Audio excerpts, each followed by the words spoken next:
That's 3 wins in a row for the Pelicans, and Brandon Ingram looks like himself. But there's more to why the Pelicans look back on track, plus more trade rumor updates, and I'll tell you what I'm hearing, and when will we see Zion Williamson again? We got a lot to get to in today's episode of Locked On Pelicans. Let's go!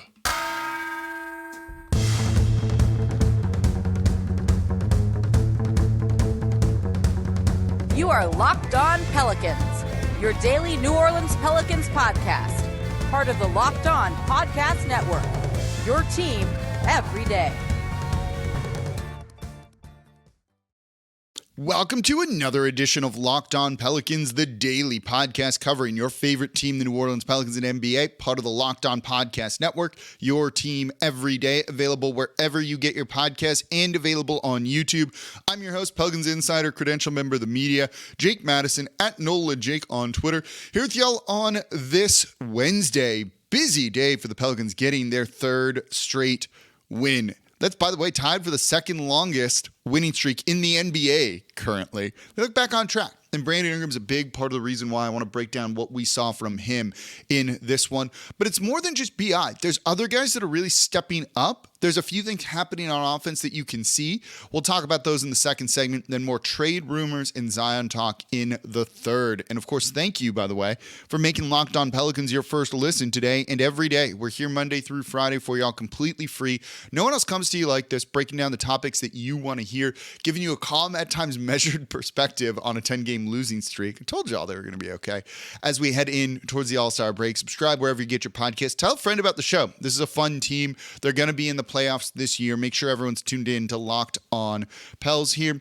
Today's episode of Locked On Pelicans is brought to you by LinkedIn. LinkedIn Jobs help you find the qualified candidates you want to talk to faster. Post your job for free at linkedin.com/LockedOnNBA.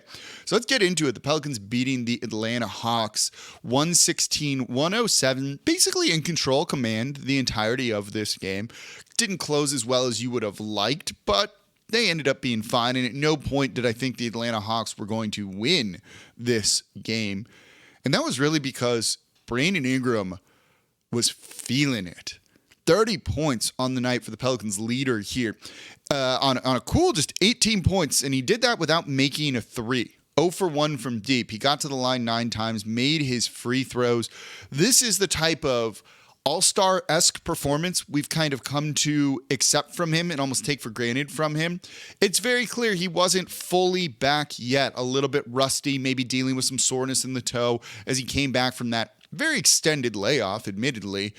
But when he's playing well and at a high level, this dude is an elite scorer. And early on, he was feeling it. 16 points in the first half for BI, and he took it to the Atlanta Hawks, and they had no answer to him. Having a guy that can just go get his own shot, and I love that oftentimes it's a mid-ranger, right? Beginning of the game, pick and roll, he snake dribbles to the right side, jumps up, rises up, mid-range shot for him, easy money.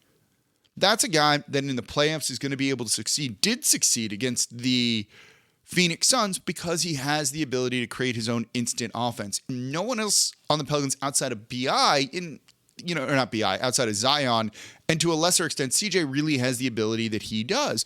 So he can carry you like that. And when that starts to happen, it just opens things up for teammates more. It makes their life easier. We can look at the 30 points on 18 shots, 11 of 18, but more impressively, potentially, is 8 assists that he had in this game. He was passing the ball. He was passing up good shots for him, for great shots for the rest of his teammates, got those guys into a rhythm, got those guys going. And all of a sudden, the Pelicans offense is just very much lifted up. He makes things easier for others who don't have the ability to create their own shot. And that, I think, is one of the biggest things when you're missing your offensive fulcrum, linchpin, whatever word you want to use. Zion's that too. BI just makes your life easier. Mid-range, take what the defense gives you, no problem. You even saw him at the end of the first half really kind of turn on the jets and try and get to the rim and be aggressive in a way that you don't always see from him. You know, he took a lot of flack from people, fans, I think, during that extended absence. And it was extended. You would have liked to have seen him back sooner. But when he goes out and does this, you're reminded of how special of a player he is. He was in full command of the offense in this one, trying hard defensively too, grabbing a couple of rebounds when needed, just doing the things that he needed to do, and it makes everyone else better. It makes their job easier. And he's a big part of why, the Pelicans have won 3 straight games. Not the one against the Kings. He didn't play in that. But he was a killer against the Lakers. He was a killer against the Atlanta Hawks. In a game where you didn't catch any injury break on the other side either, with DeJounte Murray going out and playing. This is a guy who has had 2 straight, I think, triple-doubles against the Pelicans. It's actually 3 straight if you count the play-in tournament game when I think he had one too for the Spurs. So you were going to need every bit of this from BI, and he delivered. Some of those wide open shots that Trey Murphy had, who was 4 of 9 from 3, those were created because of Brandon Ingram. CJ having a little bit more room to work, being able to drive down low. He did a lot of kind of scooping and scoring at the rim because of space that BI provides, because you have to stick a defender or 2 on him at any given time. And at one point, you saw basically one Atlanta Hawk defender just hugging him on possessions, trying to deny him the ball. Didn't work. Jonas Valanciunas has it a little bit easier down low. 16 points, 14 boards for him because Brandon Ingram is out there. This guy is so important to this team. And he elevates the rest of the players. You've got to love it, right? He makes their life easier. He's the only guy who had more than 2 turnovers, more than 1 turnover, I should say, 2 or more turnovers. That says a lot about how easy the rest of the offense was for these other players that we saw. I do want to look at the turnover battle too in the next segment here, because there is more than just Brandon Ingram. I mentioned some of the scoring from some of the other guys here, but you're seeing other things. One in particular involves Herb Jones that I'll talk about in the next segment that I think is a vital important and why he was partially struggling. But BI, that's the segment, right? That's the segment here. Brandon Ingram is awesome. If there's one takeaway, it's just that, this guy is a very special player. Being able to go out and score like that and efficiently without a 3-point shot and raises the level of everyone else just makes life easier. Star players matter in this league, and Brandon Ingram really has shown you that over these past 3 games, 2 games for him that he's played, because they wouldn't be where they are right now off this losing streak, the good vibes back, all of that stuff without his level of play. That was really kind of sparked, in that loss to the Dallas Mavericks in that second half when they mounted, a near 30-point comeback to almost ultimately win.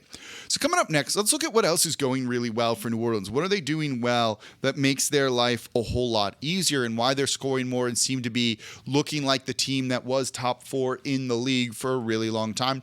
Let's look at that coming up here next in today's episode of Locked On Pelicans. Before we do that, though, today's episode of Locked On Pelicans is brought to you by LinkedIn Jobs. As a small business owner or hiring manager, you know that success in 2023 all depends on the team members you surround yourself with. That's why you have to check out LinkedIn Jobs. With LinkedIn Jobs, you can hire qualified candidates more efficiently by matching open roles with people who have the skills, values, and experiences to help you achieve your goals.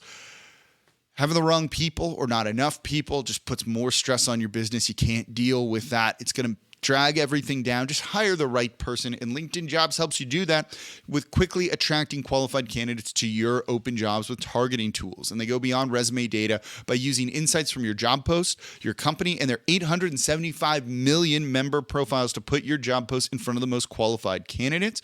So on LinkedIn Jobs, you can connect with them faster and for free, and all in one platform. And it's why small businesses rate LinkedIn Jobs #1 in delivering quality hires versus leading competitors. LinkedIn Jobs helps you find the qualified candidates you want to talk to faster. Post your job for free at linkedin.com/LockedOnNBA. That's linkedin.com/LockedOnNBA to post your job for free. Terms and conditions apply. Thank you for making Locked On Pelicans your first listen today and every day. We're here Monday through Friday for y'all, breaking down everything you want to know about this Pelicans team. We'll get to Zion and the trade talk in the next segment, in the third segment of today's show. I know that's why a lot of y'all are here. It's there at the end. You got to stick with me here as we talk about the big win over the Atlanta Hawks, and that's what it was for the Pelicans. They're on a 3-game winning streak right now, and that is, of course, tied for second best in the NBA. That's a very quick turnaround. They look back, and they're going to add Zion Williamson back. Maybe not before the All-Star break, we got a bit of an update. I'll share that in the next segment. But let's keep talking about the Atlanta Hawks and some other things we've seen during this 3-game winning streak. One thing that you really notice when watching this team during this stretch is the ball's popping, right? The ball is moving. They're passing it incredibly well. They're making that kind of 0.5 decision. That's what their offensive identity is. Make a quick decision with the ball, keep it moving, keep the defense kind of in rotations, long rotations ideally, or kind of guessing what you're going to do next. Keep them off balance, off guard. The Pelicans are doing that. They weren't doing that during that 10-game losing streak. It just didn't work without Brandon Ingram there. They became very easy to defend, and it was just all kind of mucky. With Brandon Ingram back, it opens things up more. And one of the guys who's really benefiting from this is Herb Jones. He has been, by the way, tremendous defensively for about the past month or so. He's gotten better offensively where he's been struggling with his three-point shot. That's what it is. And they're finding other ways to use him. And this one's pretty simple, I think. You're seeing him cut off ball more and be the recipient of passes down low where he can just kind of score at the basket very easily.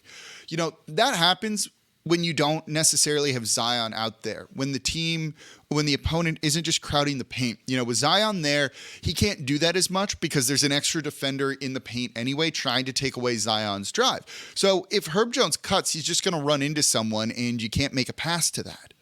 But with B.I. pulling people out of the paint where you need to defend his mid-range shot, there's a little bit more room baseline for Herb Jones to cut or to cut from the perimeter and receive that pass and go and score at the basket. And as that started to happen, it's very clearly given him a lot of confidence in that sort of style of his play. All right, my three-point shot's not falling. I'm going to drive. I'm going to attack. And that aggression has been really big. You've seen him pull that off. He got to the line 5 times in this game to shoot free throws. That's second most on the team. Think about that for a second. If you're doing that on Herb Jones, it means you're attacking the basket and they're fouling you, and either you're getting an and one or, you're missing the shot and going to the line for 2. That's the type of play that you can make an impact offensively without a three-point shot because the spacing's a little bit better with Brandon Ingram out there. It's also aided by Trey Murphy shooting 9 threes in this game. That's the kind of number that they really want to see from him and what we want to see. The Pelicans shot 32 threes in this one, which is more than their season average. They need to be taking more threes because you need to scare the opponent with that and space the court a little bit better. The Pelicans, on average, take about 30. Right now, that's a little bit above that. You heard Willie Green say he'd like it to be more than that, but take 32 here because I do think that's a pretty good number. Pelicans made 12. You had Trey Murphy make 4, CJ McCollum make 4, Jose Alvarado made 2, and Najee Marshall made 2. More threes is going to space the court. That gives Herb Jones the ability to cut. Space to cut. Trey Murphy bombing away and being effective like that is pulling guys out of the paint. You saw a couple of times they had someone just stuck on Trey Murphy, and it was either, okay, let's put Brandon Ingram next to him on the perimeter, a little bit of space between the two of them. B.I. has the ball in his hands. You double off Trey on the drive to that side, to the right side, with B.I. with the ball in his hands. He's just going to kick it right there to Trey. One point, John Collins dipped in to try and provide a little bit of help defense. B.I. just tossed Trey Murphy the ball. Boom, made 3.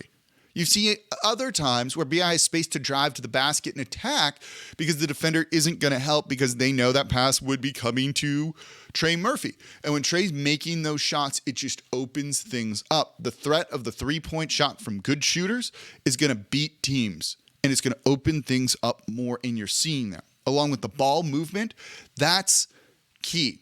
And when you look at this game, the Atlanta Hawks are very good when it comes to taking care of the basketball. They don't turn it over a lot. And New Orleans, and this goes back to Herb Jones too, forced them into a bunch of turnovers. Not in the first half, but in particular in the second half and in that third quarter when New Orleans really took command of this game, winning that period 29-22. New Orleans looked like they were going to run away with it for a period of time here. It was almost going to be something like 15 points going into the fourth quarter. That's the style of play they need. That gives you just easy transition buckets. The Pelicans had 17 fast break points compared to just 8 for the Atlanta Hawks. That's how Herb Jones can really provide other offensive value. I'm going to do a show on this. I'm still diving into the numbers and some of the film on it. But Herb Jones creates transition opportunities, and those are some of the best type of offense that you can get in the league. That might not be him doing the scoring himself, but it's creating the opportunities overall. He should almost get like an assist for it in a sense, with the shot blocks that he has, with the steals that he has. If you wonder if there's a place for him offensively, I don't think New Orleans would be able to get out and run as much as they do, and they don't do it a ton without Herb Jones. So he does still create some easy offense for the Pelicans. He had 3 steals in this one. It's an excellent number, right? And then you also have Larry Nance Jr. really stepping up. It doesn't show in the box score when it comes to stats, just 7.6 boards. This dude battled. Was great defensively, helped the Pelicans close out the game, going small ball and shutting down some of the big men for the Atlanta Hawks.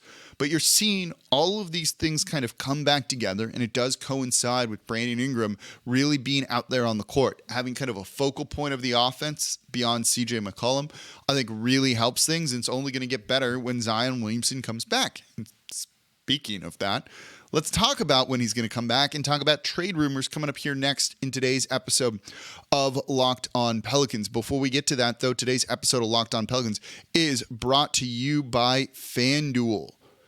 The only app you need on Super Bowl Sunday is FanDuel, America's #1 sportsbook. We're really excited to tell you about our new sports betting partner for Locked On because they're the #1 sportsbook in America, FanDuel. And if you're new to FanDuel, it's even better.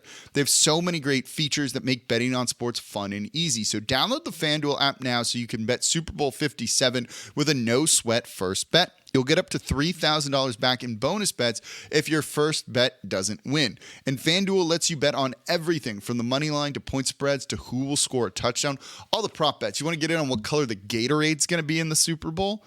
Maybe orange seems to be a good sleeper here. The FanDuel Sportsbook app is safe, secure, and super easy to use. And best of all, you can get paid your winnings instantly. They also have the same game parlay. I took one in this one. Trey Murphy to make 2 or more threes. Check. Brandon Ingram, 25 or more points. Check. And CJ McCollum to have 4 or more assists. Also check. $5 to win 40. Pretty easy.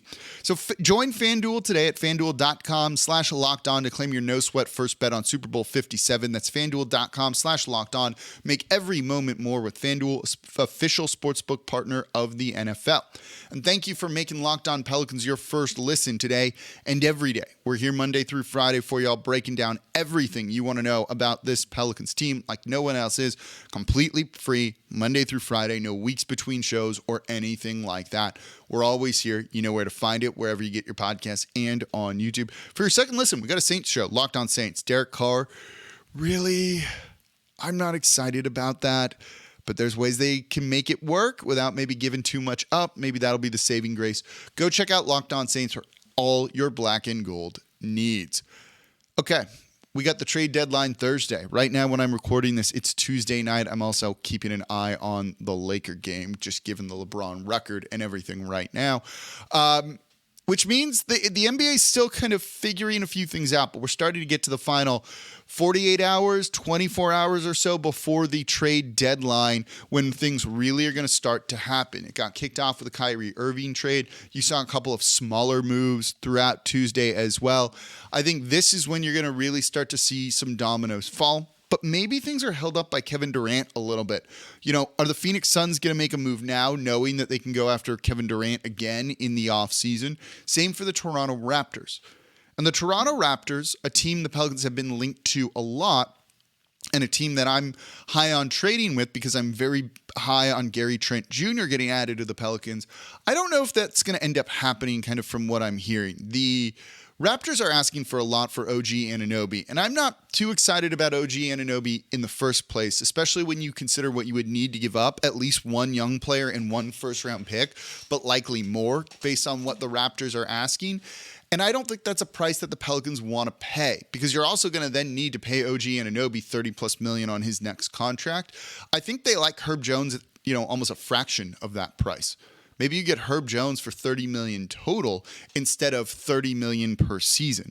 That seems more appealing to me, especially given that maybe Anunoby isn't the massive upgrade that you need, or the position that you need the most, the type of player, the type of role.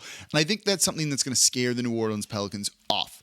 You also got, a first look at John Collins in this one, and he didn't really deliver. He had 6 points, 1 rebound at halftime. He finished with a better game.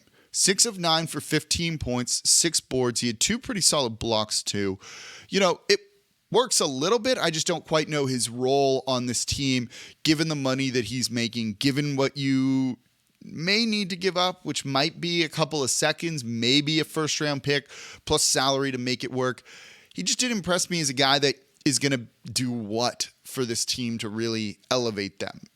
Doesn't give you all that rim protection that you need, doesn't rebound particularly well. That's kind of what I'm looking at for another big man. So all of this is to say, unless they really start to get linked with a team like Utah, I'm not sure if the Pelicans are going to end up making a move.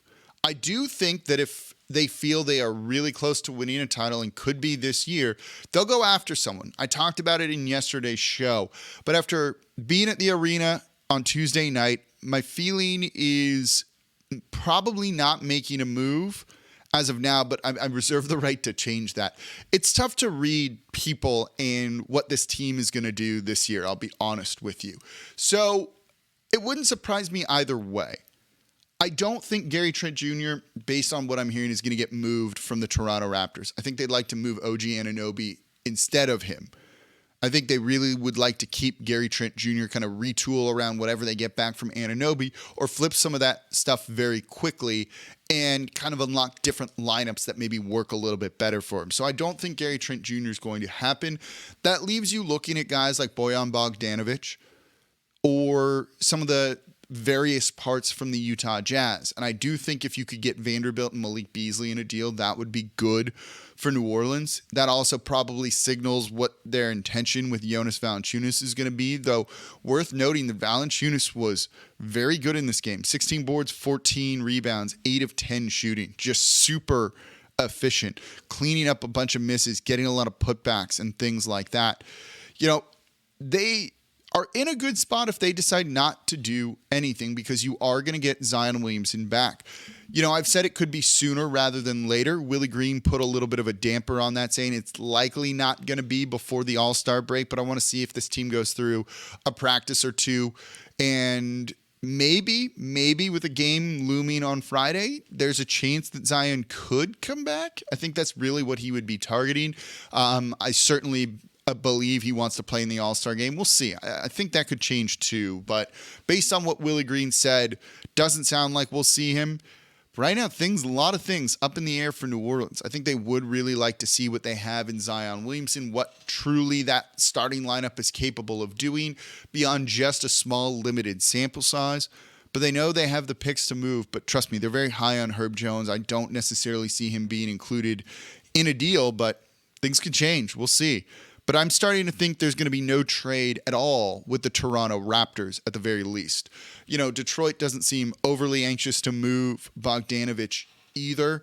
And I don't think you want to overpay for one of those type of guys. I think you still want to do the right thing with asset management, knowing that you can make an even bigger splash in the offseason, particularly if you are moving Jonas Valanciunas. You have a lot more time to kind of put things together around the draft for a trade that really kind of elevates you more.